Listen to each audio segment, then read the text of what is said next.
1994లో మీకు గుర్తుండే ఉంటుంది, సిద్దిపేటలో ఎన్నికలు వచ్చినాయి.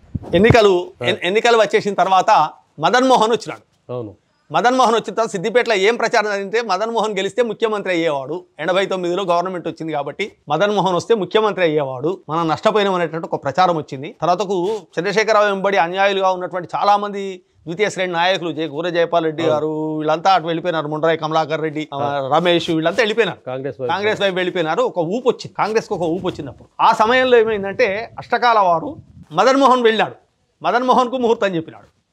చంద్రశేఖరరావు మేము వెళ్ళాం, చంద్రశేఖరరావుకు ముహూర్తం చెప్పినాడు ఒకడే. ఆయనకు ఆయన చెప్పి ఈయనకు ఆయన చెప్పి, అంటే వృత్తి అది కాబట్టి చెప్పాల్సింది ఎవరైనా కూడా. చెప్పిన తర్వాత ఆయన ఒక మాట అన్నాడు చంద్రశేఖరరావుతో, మీకు పర్వత యోగం ఉన్నది, మంచి అభివృద్ధి ఉంటుంది సార్ అని చెప్పాడు. మేము తిరిగి వస్తూ అక్కడ జీవన్ రెడ్డి ఇల్లు ఉండేది రోడ్డు మీదనే అనంతసాగర్, అక్కడ ఆగినాం.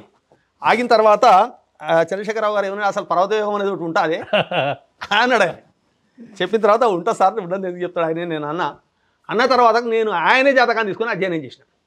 చంద్రశేఖరరావు గారి జాతకాన్ని తీసుకొని, అప్పటికే మనం ప్రెస్ వృత్తిలో ఉన్నాం కాబట్టి అసలు ఏంది ఇది అనేది తీసి ఆయన జాతకం తీసి, ఆయన జాతకంలో ఏం యోగాలు ఏంది ఏం సంగతి ఏం కథ అని చెప్పని చూసి అది అధ్యయనం చేసిన. అంతకంటే ముందు నేను మా తోబుట్టువులు 5 జాతకాలు నేనే రాసిన. మనకు తెలిసిన విజ్ఞానంతో సహజంగా ఎట్లుంటుందంటే మనం ఒకటి నేర్చుకున్న తర్వాత ఆ నేర్చుకున్నది మన జీవితంలో ఎట్లా అన్వయం అవుతుందో చూసుకోవడం అనేది ఒకటి అన్ని రంగాలలో ఉంటుంది. అప్లై ఎట్లా అవుతుంది అనేది ఉంటుంది. అట్లా నేను మా 5 జాతకాలు నేను రాసిన.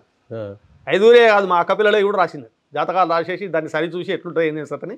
ఇట్లా చంద్రశేఖరరావుది కూడా చూస్తూ వస్తున్నటువంటి క్రమంలో చూసిన తర్వాత పర్వత యోగం అనేది ఉన్నది సార్ అని చెప్పేసి ఆయన పెట్టిన ముహూర్తం కంటే ఒక 15 నిమిషాల ముందు మార్చి నేను నామినేషన్ వేయమని. నేను మీకు గుర్తుంటాయి చంద్రశేఖరరావు మదన్ మోహన్ ఇద్దరి అక్కడ ఎదురెదురై కొట్లాట్లైన ఎదురున్నప్పుడు నామినేషన్ వేసేటటువంటి క్రమంలో.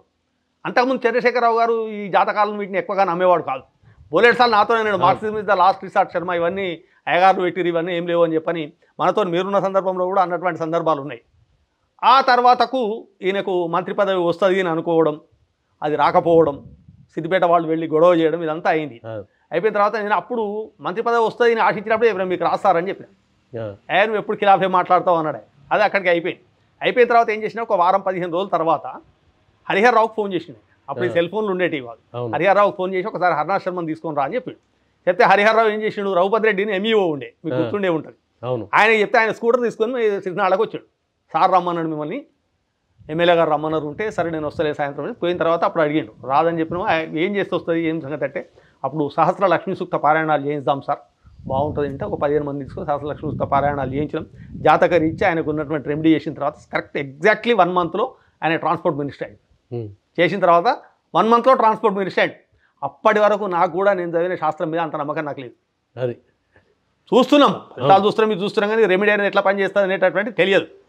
అట్లా వచ్చిన తర్వాత ఇంకా దాని మీద ఆసక్తి పెరిగింది. దీని మీద మనం స్టడీ చేయాలి, చూడాలి అని చెప్పేసి ఇంకా డీప్గా బృహత్పరాశర హోరాశాస్త్రము, తర్వాతకు బృహజ్జాతకము, తర్వాతకు మంత్రేశ్వర రాసిన ఫలదీపిక, ఈ పుస్తకాలన్నీ చదవడం, పరాశరుని అధ్యయనం చేయడం, కేపీ ఆస్ట్రాలజీ అనేది అధ్యయనం చేయడం, ఇటువైపు టర్న్ అయిపోయింది. మొత్తం జాతకాల టర్న్ అయిపోయింది. 1995లోనే చంద్రశేఖరరావు జాతకం రాసిచ్చింది, రిటర్న్గా రాసిచ్చిన. సార్ మీరు ముఖ్యమంత్రి అవుతారు సార్ ఏదో ఒక రోజు అని చెప్పిన ఆయనకి.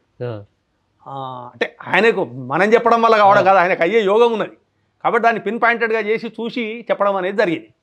ఆ తర్వాతకు నేను దేవాలయ నిర్మాణంలోకి వచ్చిన తర్వాత ఇది బాగా ఉపయోగపడ్డది నాకు. అధ్యయనం చేసినటువంటి శాస్త్రం అనేటటువంటిది బాగా ఉపయోగపడ్డది.